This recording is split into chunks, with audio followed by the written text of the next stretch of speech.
Encounter మీద encounter, లొంగుబాట్ల మీద లొంగుబాట్లు, ఇలా మావోయిస్ట్ పార్టీకి దెబ్బ మీద దెబ్బ తగులుతున్న టైంలో మోస్ట్ వాంటెడ్ మావోయిస్ట్ అయిన హిడ్మా ఎన్కౌంటర్లో చనిపోవడం దేశం మొత్తం కూడా సంచలనంగా మారింది. ఇప్పటిదాకా చాలా మంది మావోయిస్ట్ అగ్రనేతలు చనిపోయారు, కానీ హిడ్మా ఎన్కౌంటర్ అలా కాదు. ఇది మావోయిస్ట్ పార్టీ గతిని మార్చే పరిణామం. ఈ ఒక్క దెబ్బతో ఆపరేషన్ కగార్ క్లైమాక్స్ చేరినట్లేనా? ఇక మావోయిస్టుల కథ అంతమైనట్టేనా?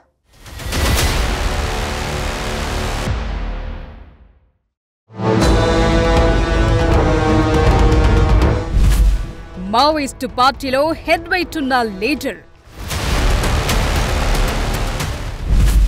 గెరిల్లా దాడుల్లో ఆరితేరిన టాప్ కమాండర్,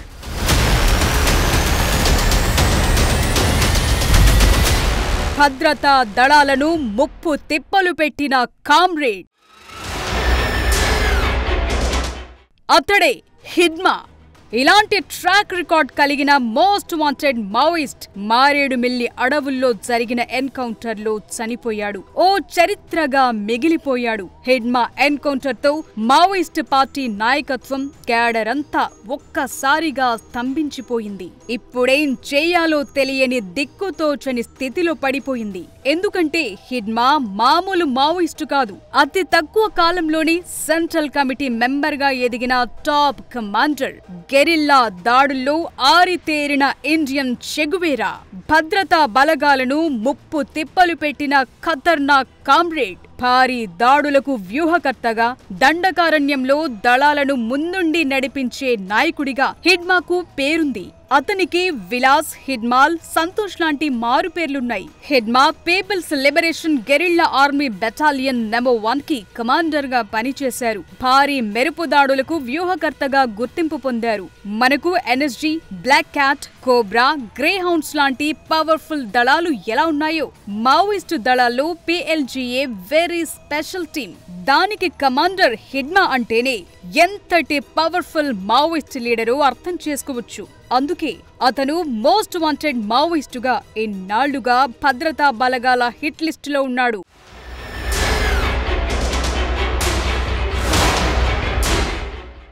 ఎక్కడ దాడి చేయాలి, ఎలాంటి పేలుడు పదార్థాలు వాడాలి, ఏ డైరెక్షన్లో వాటిని పేల్చాలి, దాడి చేసిన తరువాత ఎలా తప్పించుకోవాలి, ఇలా పకడ్బందీగా గెరిల్లా దాడులకు వ్యూహాలు రచించి అమలు చేయటంలో హిడ్మా ఎక్స్పర్ట్. పక్కా ప్రణాళికతో దాడులు చేస్తాడు కాబట్టే హిడ్మా టీం చేసిన అటాక్స్ లో మావోయిస్టుల వైపు ప్రాణ నష్టం అతి తక్కువగా ఉంటుందని చెప్తారు.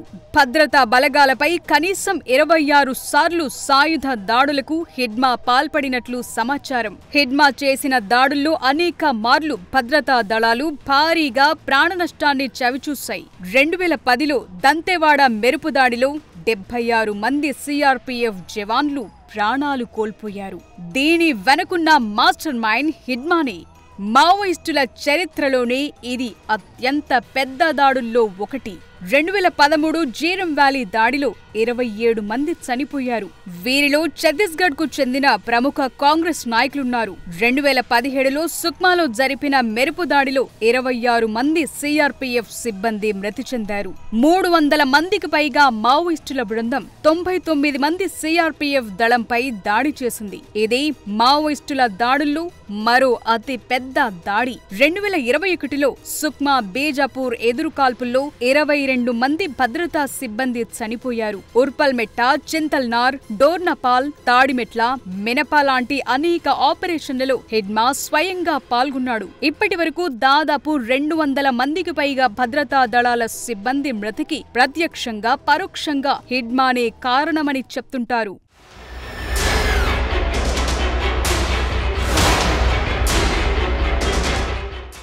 హిడ్మా ఆపరేషన్స్ కి మెచ్చే అతి తక్కువ సమయంలోనే కేంద్ర కమిటీలో హిడ్మాకు స్థానం కల్పించింది మావోయిస్ట్ పార్టీ. తెలుగువారు కాకుండా సుక్మా ప్రాంతం నుంచి ఈ స్థాయికి ఎదిగిన తొలి ఆదివాసీ నాయకుడు హిడ్మా.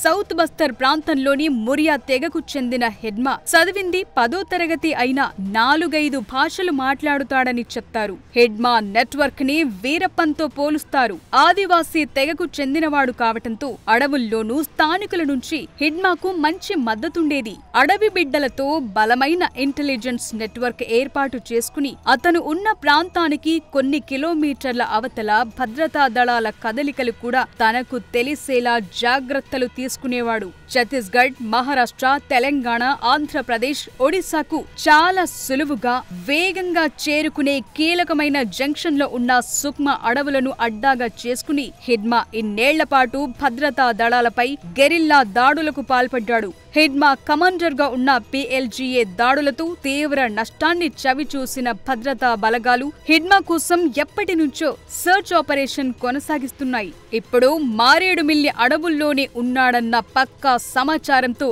అక్కడికి వెళ్లారు. ఎదురు కాల్పుల్లో హెడ్మా ఎన్కౌంటర్ అయ్యాడు.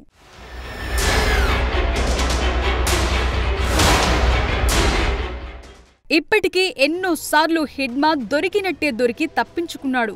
భద్రతా దళాల కల్లుగప్పి ఎన్నోసార్లు ఎస్కేప్ అయ్యాడు. ఇటీవల ములుగు జిల్లాలోని కర్రగుట్టల్లో హెడ్మా దళం ఉందనే సమాచారంతో కూంబింగ్ ముమ్మరం చేశారు. 1000 మందికి పైనే భద్రతా సిబ్బంది అడవుల్లో జల్లెడపట్టింది. కానీ అక్కడ్నుంచి కూడా హెడ్మా తప్పించుకున్నాడు. కర్రగుట్టల ఆపరేషన్ తరువాత హెడ్మా కనుమరుగైపోయాడు. భారీ గెరిల్లా దాడులకు పథకం రచించే హెడ్మా ఆపరేషన్ కగార్ మొదలయ్యాక భద్రతా బలగాలకు దొరకకుండా ముందు తాను సేఫ్ గా ఉండాలని ఆలోచనకు చేశాడు. అలా అటు తిరిగి ఇటు తిరిగి చివరికి మారేడుమిల్లి అడవుల్లో సెటిల్ అయ్యాడు. హెడ్మాపై ₹1 కోటి రివార్డుందని ఏపీ ఇంటెలిజెన్స్ చీఫ్ మహేష్ చంద్ర చెప్పారు. హెడ్మా భార్య పైన 50 లక్షల రివార్డుంది. పెద్ద స్థాయి లీడర్స్ కూడా ఈ ఏరియాలో వచ్చారు అండ్ ఆయన ఇక్కడ వచ్చి ఇక్కడ మూవ్మెంట్ స్టార్ట్ చేస్తున్నారు. సో పర్టికులర్లీ హిడ్మా ఉన్నారా అటువంటి లేదా, బట్ పెద్ద స్థాయి నాయకుడు ఉన్నారు, ఆయన కీలక నాయకుడు, ఆ ఇన్ఫర్మేషన్ ఉంది. దాని మీద ఆపరేషన్ లాంచ్ చేయడం జరిగింది. నంబర్ ఆఫ్ కేసెస్ అన్లిమిటెడ్ ఆయన మీద, బట్ మేజర్ గ్యాస్ట్రిక్ కేసెస్ అంటే అరౌండ్ 26-28 కేసెస్ నాకు తెలిసే వరకు ఉన్నాయి, బట్ మేబీ మల్టిపుల్ కేసెస్ ఉండవచ్చు. Entire movement lo he has committed lot of atrocities. He has killed lot of security forces. He has killed lot of innocent people. So number of cases are there. Intelligence పెడుతున్నాము, local police as well as మాకు special wings ఉన్నాయి, కలిసి గట్టిగా చేస్తున్నాం. దానివల్ల వాళ్ళు ఎప్పుడు రావడానికి చూస్తే we are trying to neutralize them. Government is accepting surrender. వాళ్ళు రీహాబిలిటేషన్కి గవర్నమెంట్ సహాయం చేస్తున్నారు. దయచేసి వచ్చేసి సరెండర్ అయిపోవాలి. Live a happy life, enjoy a civilian good happy life. మారేడుమిల్లిలో హెడ్మా ఎన్కౌంటర్ కు గురైన ప్రదేశం నుంచి భద్రతా బలగాలు భారీగా ఆయుధాలు స్వాధీనం చేసుకున్నారు. 2 AK-47 రైఫిళ్లు, పిస్టల్, రివాల్వర్, సింగిల్ బోర్ ఆయుధాన్ని సీజ్ చేశారు. 1500కు పైగా ఎలక్ట్రికల్ డిటోనేటర్లు, 150 నాన్ ఎలక్ట్రికల్ డిటోనేటర్లు స్వాధీనం చేసుకున్నారు. మారేడుమిల్లిలో దొరికిన హెడ్మా డైరీ ఆధారంగానే విజయవాడలోని షెల్టర్ జోన్ గుట్టు సైతం వీడింది. కూలీలమని చెప్పి ఓ అద్దె బిల్డింగ్ లో 28 మంది మావోయిస్టులు తలదాచుకున్నారు. వాళ్ళందరినీ అదుపులోకి తీసుకున్నారు.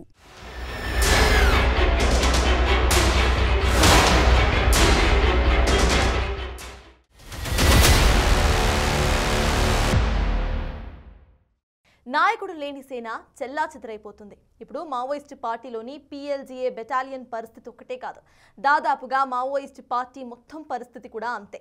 హిడ్మా లాంటి నాయకుడిని ఎన్కౌంటర్లో మట్టుబెట్టేశారంటే మిగతా వాళ్ల పరిస్థితి ఏంటి? ఇప్పుడున్న పరిస్థితుల్లో హిడ్మా ఎన్కౌంటర్ ఎఫెక్ట్ మావోయిస్టులపై అసలు ఎలా ఉండబోతోంది?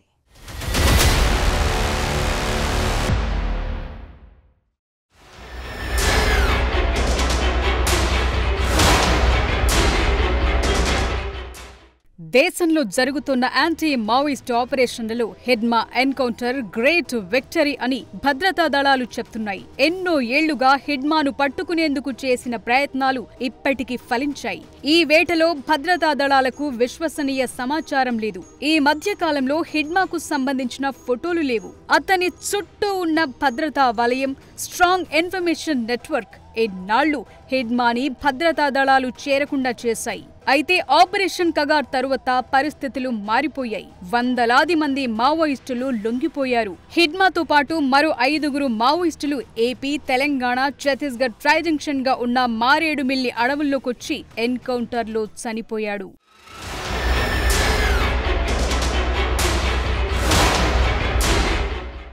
కొన్ని రిపోర్ట్స్ ప్రకారం మావోయిస్టులు సుక్మా జిల్లాలోని హిడ్మా స్వగ్రామం పూవర్తిలో ఓ చెరువుని నిర్మిస్తున్నప్పుడు చూశాడు. ఆ సమయంలో రెబల్ మూవ్మెంట్ కు ఆకర్షితుడయ్యాడు. Hidma People's Liberation Guerrilla Army battalion కు నాయకత్వం వహించాడు. అలా మావోయిస్టు పార్టీలో అత్యున్నత నిర్ణయాధికార సంస్థ అయిన సెంట్రల్ కమిటీలో అతి పిన్న వయసులోనే సభ్యుడయ్యాడు. బస్తర్ ప్రాంతం నుంచి సెంట్రల్ కమిటీలో ఉన్న ఏకైక ఆదివాసీ సభ్యుడు. దండకారణ్య స్పెషల్ జోనల్ కమిటీలో కీలక వ్యక్తి హిడ్మాని. అతని స్థానిక మూలాలు, అడవి బిడ్డలతో తనకున్న సత్సంబంధాలు అతన్ని ఉన్నత స్థానానికి చేర్చాయి. ఇంకొన్నాళ్లుంటే హిడ్మా మావోయిస్టు పార్టీ చీఫ్ గాను ఎదిగే అవకాశముందనే చర్చ ఉంది. హిడ్మా ప్రతిరోజు తెల్లవారుజామునే 4 గంటలకు నిద్రలేచి బాహ్య ప్రపంచంలో ఏం జరుగుతుందో తెలుసుకునేందుకు న్యూస్ రిపోర్ట్స్ చదివేవాడు. హిడ్మాకు ఎలాంటి వ్యసనాలు లేవని చెప్తున్నారు. అయితే బీఫ్, చికెన్, టీ అంటే ఇష్టపడేవాడట. హిడ్మాకు డయాబెటిస్ కూడా ఉందంటున్నారు.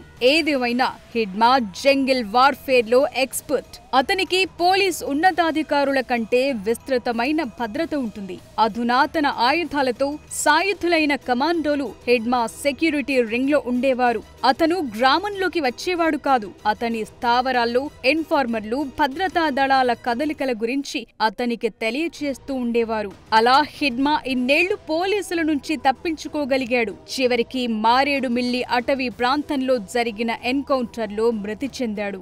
ఈ కాల్పుల్లో మరో 5గురు మావోయిస్టులు కూడా చనిపోయారు. వీరిలో హిడ్మా భార్య రాజే కూడా ఉన్నారు.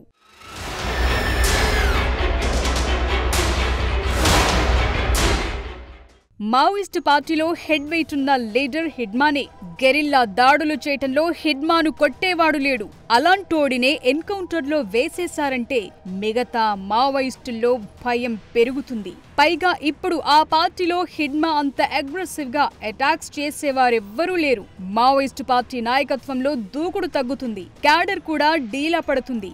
సెంట్రల్ కమిటీలోనూ హిడ్మా అంత దూకుడు స్వభావం కలిగిన లీడర్, గెరిల్లా దాడులకు పథక రచన చేసేవాళ్లెవరూ లేరు. వ్యూహాలు, ఎస్కేప్లు ప్లాన్ చేసేవాళ్లే తప్ప హిడ్మా అంత పక్కాగా అటాక్స్ చేసేవాళ్లు లేరు. గెరిల్లా దాడుల వ్యూహాలు, దాడి చేసే సామర్థ్యం బలహీనపడే అవకాశముంది. హిడ్మా సెంట్రల్ కమిటీ సభ్యుల్లో అతి పిన్న వయస్కుడు. బస్తర్ ప్రాంతం నుంచి ఆ స్థాయికి ఎదిగిన ఏకైక గిరిజన నాయకుడు. ఆపరేషన్ కగార్ లాంటి గట్టి ఎదురు దెబ్బతో సతమతమవుతున్న మావోయిస్టు పార్టీ ఇప్పుడు హిడ్మా పైనే తమ ఉద్యమాన్ని తిరిగి నిర్మించాలని ఆశలు పెట్టుకున్నారు. ఇలాంటి టైంలో హిడ్మా ఎన్కౌంటర్ క్యాడర్ నైతిక స్థైర్యాన్ని దెబ్బతీసే అవకాశముంది. ఇది లొంగుబాట్లని మరింత పెంచొచ్చనే వాదన కూడా వినిపిస్తోంది.